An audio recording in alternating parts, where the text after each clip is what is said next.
Welcome back to the Crochet Crowd. So, my friends over at yarnspirations.com. I'm your host Mikey. Today we are going to do the double stockinette twist knit stitch. So what we're going to do today is that we already have the twist knit stitch available to you. This is double. So today I'm going to show you how to load the pen. Next I'm going to show you how to cast on. We are going to cast on with a different color because I have a scarf in motion here, and this whole scarf here is using the double method just like you see, and let me tell you a little bit why I've decided to do that for this.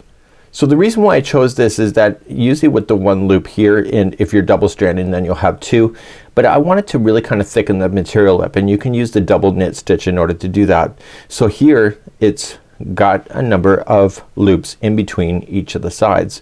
So here, because we're gonna doubleize it, we're going to have one loop and one loop, but then we'll have an extra one inside and inside here, so you have a total of 4 in a row, which then gives you the thickness. So let's show you how to load the pen up now. Let's get you started, and then I will show you how to wrap this double stockinette twist knit stitch. With a piece of wire or floral wire or anything like that, what you want to do is just grab your yarn that you would like to do and sandwich it in between the wires right to the end. You're then going to take the other side and insert it into the pen and pull it through, and then that's it. So your pen's loaded and this is good to go. So let's begin to load up our loom. Now remember, with these flat looms you can go as big as you want to go, so there's much longer versions, but this particular one is just a shorter one for demonstration purposes. I would like you to start off with the slip knot, so I'm gonna pretend that you don't know how to do a slip knot. So you're just going to take the yarn and take your pointer finger and wrap the yarn twice. Okay, so yarn, wrap twice. So point and wrap twice. Noticing that this is already on, it has to be on before you do this. You're going to take the back one that's on the back of your hand and jump it over the forward, so it's a game of leapfrog, and then you're gonna take this new back one, and this frog is so excited when he jumps over the other one, then he jumps right over top of the finger, and that is your slip knot that you're going to start with.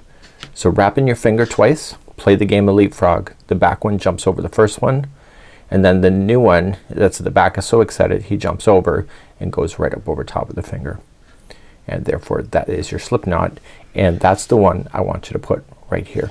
So put that on there and secure it by just pulling it a little bit snug. Don't pull it too tight, and tuck the straggler so that it's inside the loom like that.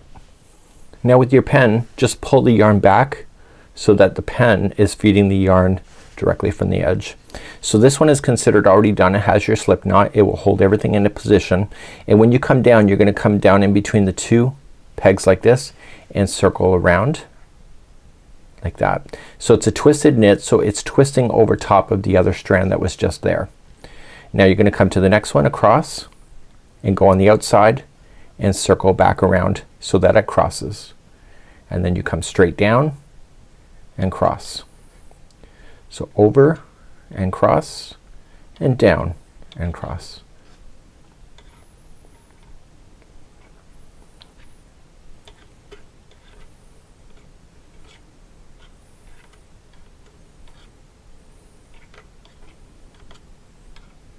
So you can go as far as you want to go. If you want to stop here you can. You can stop at any point. I'm gonna go right to the end of the loom because it's your lucky day. So I'm gonna go all the way to the end, and I'm gonna circle around and hold. So this is a cast on process. So now I want to take my fingers and just push down so they sink all the way to the bottom of the loom.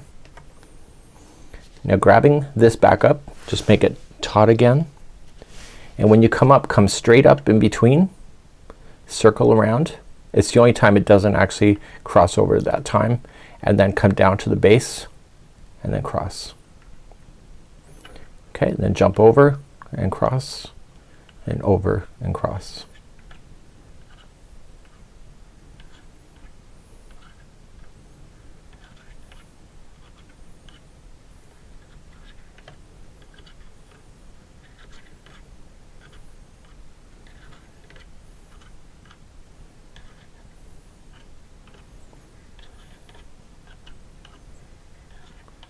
So you're gonna come all the way to the last one and come around and out to the outside and kind of pinch.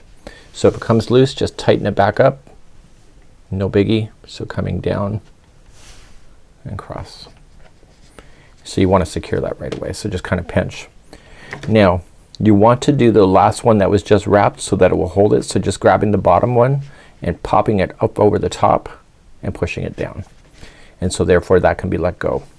It's more of a natural position, I believe, in my opinion, to pull the yarn.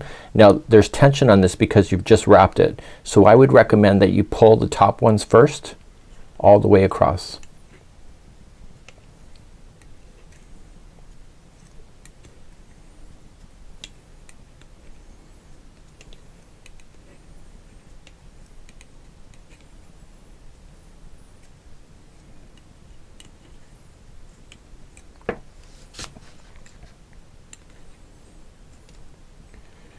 By pulling the top ones all the way across, you're removing the tension from this wrapping process.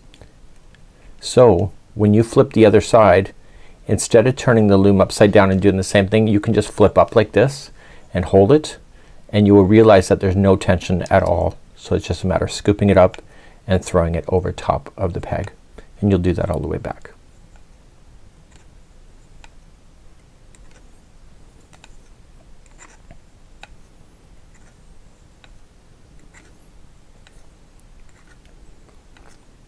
So once all of them are just having one solo strand, just use your hand, push down, and then reset. So now that you've loaded up your Loom and Twist Knit style, we're going to do it double. So right where you're sitting, you're just gonna come straight up and you're going to circle around. And I'll go slow. And you circle around and circle around.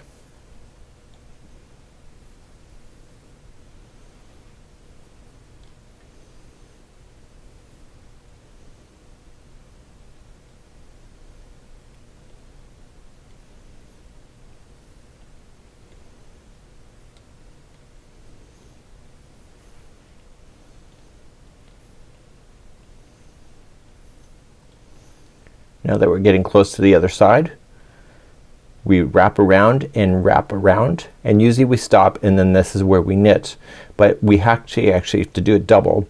So now to do it again, we're gonna wrap again and come back to where we started over here. So just wrapping, coming straight up and wrap around this one. So you should see a total of 3 loops on the outside pegs on both sides, and we do. So then jump on over and start wrapping in the opposite direction.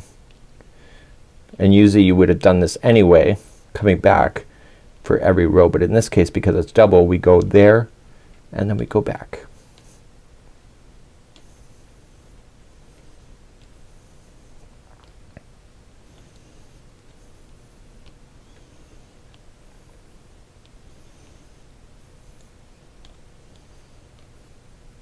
And once we get all the way to the end, loop around the bottom, and then out, and then pinch.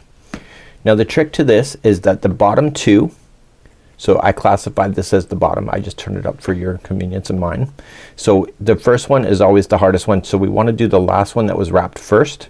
So do the second one down first to go over, because I find the very first one's hard to do both at the same time, and then flip the second.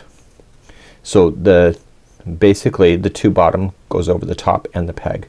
So flip it up now, and the tension should be a little bit easier, so you should be able to pick up both and zoom it over top of the peg like this, and you'll work all the way down. It's easier I find to pull towards me, so all the tension is currently on the upper level right now because the bottom is still wrapped.